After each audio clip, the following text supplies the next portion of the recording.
Hi, folks. This is Elgin Subway Surfer Bowling, your creative caricature marketing consultant, up close and personal. If you noticed by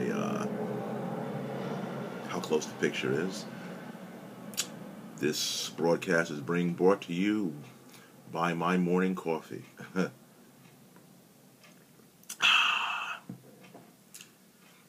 Today, I want to talk to you about an incident that happened to me at a party, and I don't know if you'll get anything out of this particular broadcast, but if I was going to give it any kind of title, it would be How Responsible Are You with Your Art? Let me give you an example of something that happened recently. Actually, let me back up. When I first started doing caricature art, way back, I'd say about 15, 20 years ago, it was for revenge. You see, with a lot of caricature artists, the deep dark secret is that we draw exaggerated pictures of people for revenge. A lot of us caricature artists have, when we're starting out, kind of a mean streak. And it's because, we were the artists, we were the geeky kids that people picked on. Sometimes we were in the back of our classrooms and we would draw pictures and whatnot.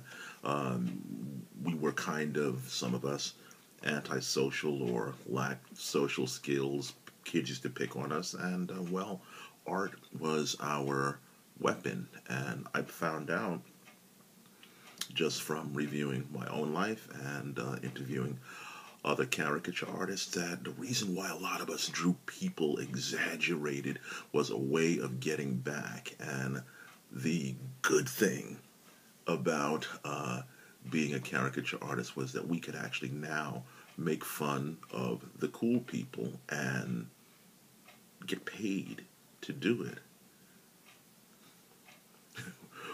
So that's like the greatest thing in the world. And so for a couple of years, I enjoyed, my job, but there was always this kind of mean streak that ran, with a kind of an undercurrent in the way I did things, in the way that I exaggerated people, a way of getting back. Yeah, I made you look ridiculous, and although it wasn't that particular person's fault that I had been treated badly as a geeky, nerdy kid who liked to draw, but I was going to act like it was their fault. They was going to take the punishment, which, being an older guy now, I saw was really just an immature attitude. And so I began to actually not so much make fun of faces, for my own benefit, but actually looked at it now more of celebrating differences, in people, in their personalities. And I can take a so-called ugly face, draw it accurately, and because I'm now celebrating, the person's particular attributes, I can actually draw it in such a way that that person loves it. And it's happened time and time again. I've told you on this broadcast and other video blogs that it's very important as an artist to draw the personality and not the person. I know that seems paradoxical, but when you draw the personality, you get into the heart of who that person is. The skill takes a while to develop, but if you truly love people and if you're truly trying to get in there to see them, you will be able to do it, and it will not make a bit of difference how they look physically, whether they are considered socially attractive or not. But let me get on to my story. I was at this swank, fancy, sophisticatedly expensive New York party in a penthouse where all of the beautiful people were there. And when I say beautiful, I mean they were rich, they were talented, and they looked like supermodels. Every guy, every girl looked like they stepped out of a fashion magazine. We were all having a good time. We were all having a blast. At one point, this a couple of people came up to me and said, "Hey, we would like you to draw our coworker, Jane, let's call her." And I said, "Okay, yeah, where is she?" "Well, she isn't here. She couldn't make it here tonight. She didn't want to come. But you know what?" And this is what they said. These are grown people. She's kind of like the ugliest person in the office. So just use your imagination and draw the ugliest caricature, the goofiest caricature you can think of. And we'll hang it up on the wall, and it'll be like she was actually here, even though she wasn't here. This is what these people actually said to me. And so, I stopped, and I looked at all of these beautiful people with their perfect teeth, their well-proportioned bodies, their tans, their perfectly combed hair. And I said, no, I'm not going to do that. It's not fair that this person isn't here, and I'm not going to use my art to make fun of people. Do you know that the president who was having the party actually came up to me and practically tried to bully me into doing this? But I still refused to do it.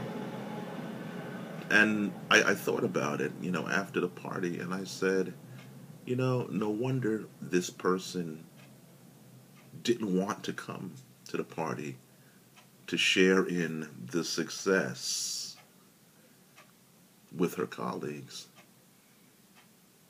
because they had an attitude towards her that was so venomous that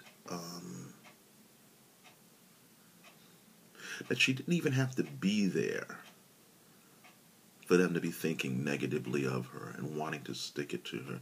And when these people approached me, it brought me right back to the revenge thing. I became that Jane person that they wanted me to caricature, and I thought about how I wanted to get revenge on people, but of course I didn't do it. I'm taking a long time to say this.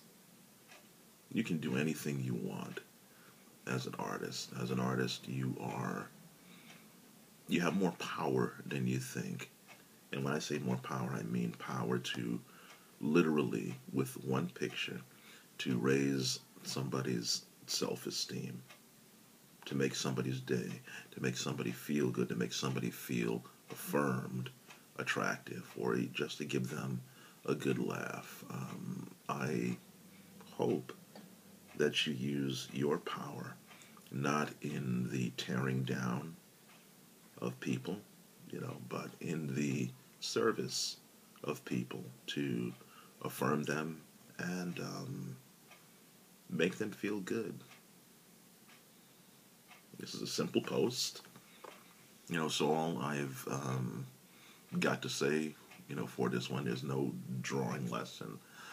It's just an attitude, a mindset that I think that you should cultivate, if you don't have it right now, or if you do have it, I think that you really should just keep doing it. You'll find that it'll be more satisfying in the long run for you as an artist if you are affirming people rather than tearing them down. And don't ever, ever give in to peer pressure and let somebody else tell you how to draw your picture.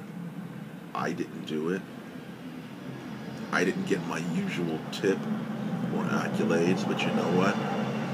I left that party feeling good. I left that party feeling more than paid. This is Elgin, Subway Surfer Bowling, your creative caricature marketing consultant. Tell me what you think.